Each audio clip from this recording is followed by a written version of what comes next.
Terima kasih Anda masih bersama saya di acara Ki Candy dan masih ngobrol dengan Baim Wong. Baim, ini kan kamu sudah banyak sekali menyampaikan konten-konten kebaikan sebelum COVID, ya. Artinya bukan karena COVID kemudian kamu ikut berbuat baik, tapi jauh hari sebelumnya kamu sudah melakukannya, ya, untuk membantu saudara-saudara kita yang membutuhkan. Karena aku ingat persis ada cerita tentang keluarga miskin di Banten yang kamu bantu. Nah, mungkin semua orang yang ada di sini yang nonton acara ini tidak sempat atau belum melihat, mendengar apa yang kamu lakukan. Itu ceritanya gimana?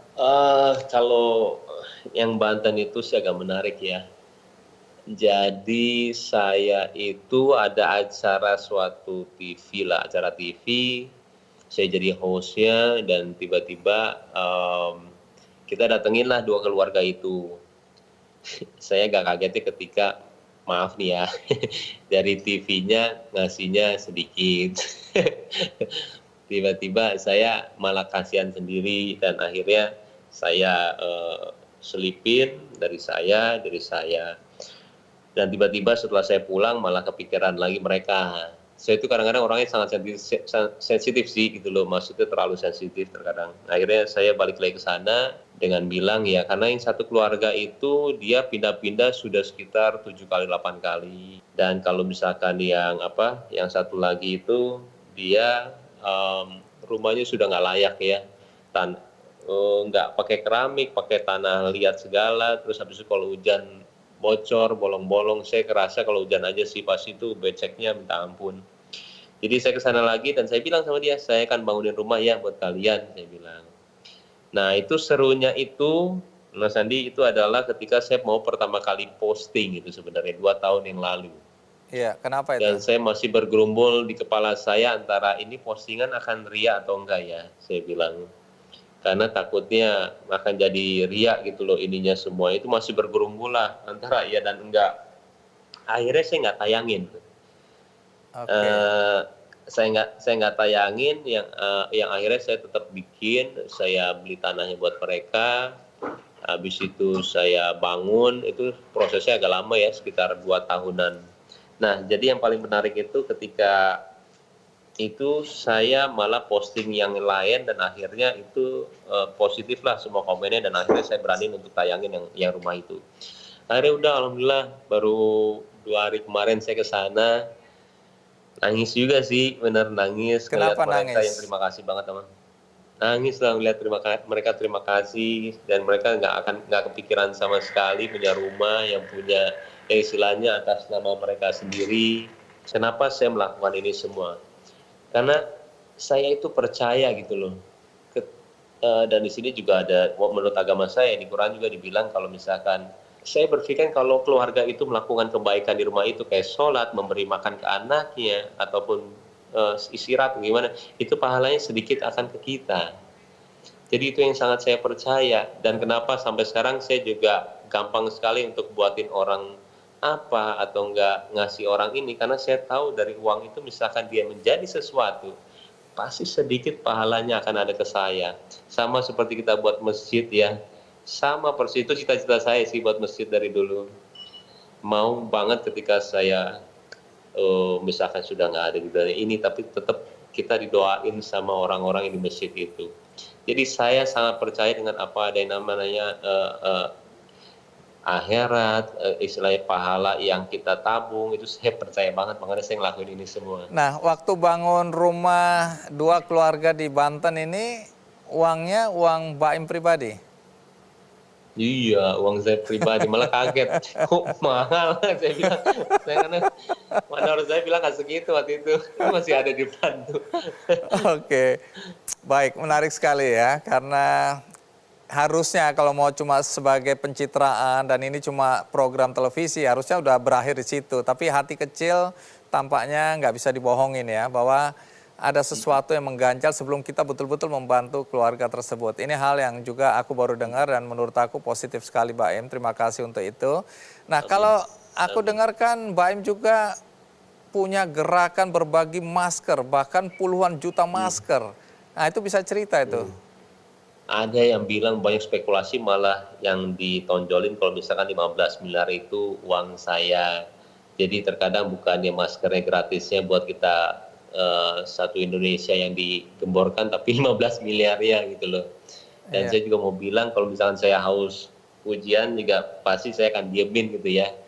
Cuman kalau saya bilang itu bukan uang saya bilang itu adalah uang dari orang yang saya bilang malaikat yang tidak mau disebutkan namanya ya.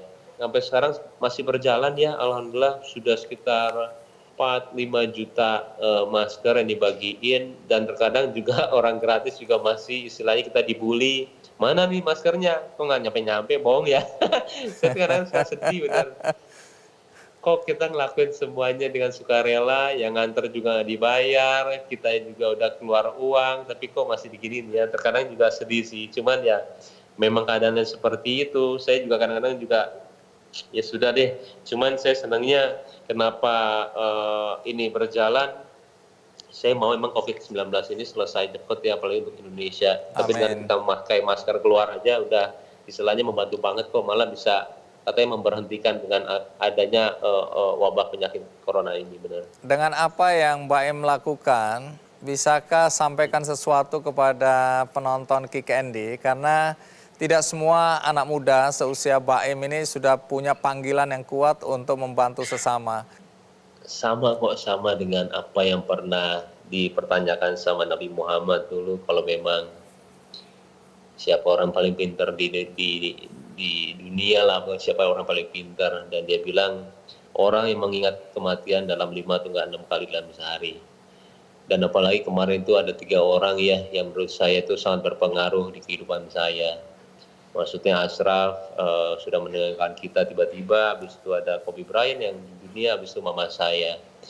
Jadi terkadang memang kita nggak hidup buat di sini kok gitu loh, kita hidup buat di akhirat. Berpulangnya teman saya Ashraf itu sangat tiba-tiba sekali, dan kita nggak tahu ya amal ibadahnya seperti apa. Mudah-mudahan juga saya berdoa banget semuanya dihapuskan segala dosanya dan amal ibadah diterima. Cuman di situ kan pelajarannya sangat kental sekali ya, kalau memang ibadah itu nggak bisa ditunda-tunda sama sekali. Dan terakhir kalau misalkan mama saya, kalau Kobi ya, saya belajar mengenai keluarga lah, gimana caranya sibuk-sibuknya apapun kita, saya harus mikirin keluarga.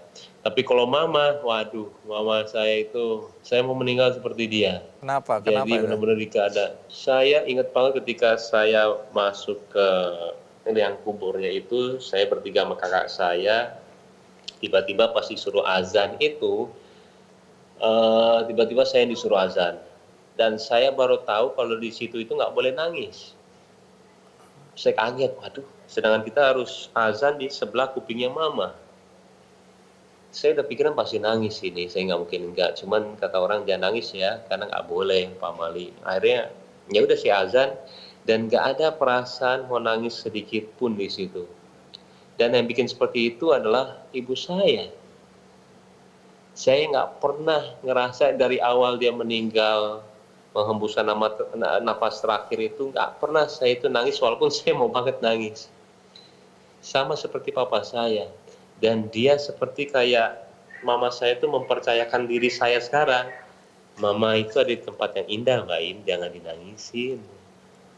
Benar-benar di tempat yang indah, jadi kamu nggak pantas untuk nangis, malah seharusnya kamu melihat mama, apa yang mama lakuin itu supaya kamu seperti ini. Dan meninggalnya di hari Jumat juga. Jadi buat saya itu adalah komplit, buat saya itu benar-benar istilahnya saya mau banget seperti itu. Dan sampai sekarang juga saya, iya kalau pesan buat semua orang ya sangat simpel sekali, benar-benar berpikiran buat akhirat. Kalau dunia itu kita ada di paling bottom atau nggak gimana, kamu pasti akan indah ke sana. Kenapa? Kalau kamu sabar, ada yang indah di depan kamu. Ini dunia mau bohongan semua, beneran. Oke, menarik ya. Berbuat baik karena kita tidak tahu kapan Tuhan akan memanggil kita ya. Jadi tanam kebaikan selagi masih ada kesempatan. Baik, Betul. Mbak Em, thank you banget, terima kasih banget Sama-sama. ya. Sudah berbagi cerita inspirasi di acara Kick Andy. Doa kami selalu untukmu, untuk Paula, untuk keluarga. Terima Karena kasih. senang sekali lihat ada generasi muda yang berbuat baik bukan untuk dirinya sendiri, tapi untuk orang lain. Sukses ya Mbak Im, ditunggu kreasi-kreasi berikutnya, ditunggu kebaikan-kebaikan berikutnya. Ya, Ya. itu tadi Baim Wong dengan ceritanya. Sederhana sekali kelihatannya, tetapi ini adalah suatu perbuatan baik. Dan mudah-mudahan kita semua juga terinspirasi untuk melakukan hal baik dalam hidup kita. Dan berikutnya tamu kita adalah seorang perempuan. Kalau lihat penampilannya, kalau lihat tatonya, kalau lihat caranya berbicara, atau caranya menyampaikan pesan melalui media sosial, mungkin kita agak bingung juga, agak urakan soal orangnya. Tapi apa yang dia lakukan sesuatu yang berbeda dengan bagaimana kita melihat penampilannya. Siapa dia? Kita lihat nanti, ikuti terus Kick Andy. Dia melahirkan, tapi udah 2-3 minggu aku lupa gak bisa bawa bayinya pulang. Saya kenapa? Ada hutang rumah sakit.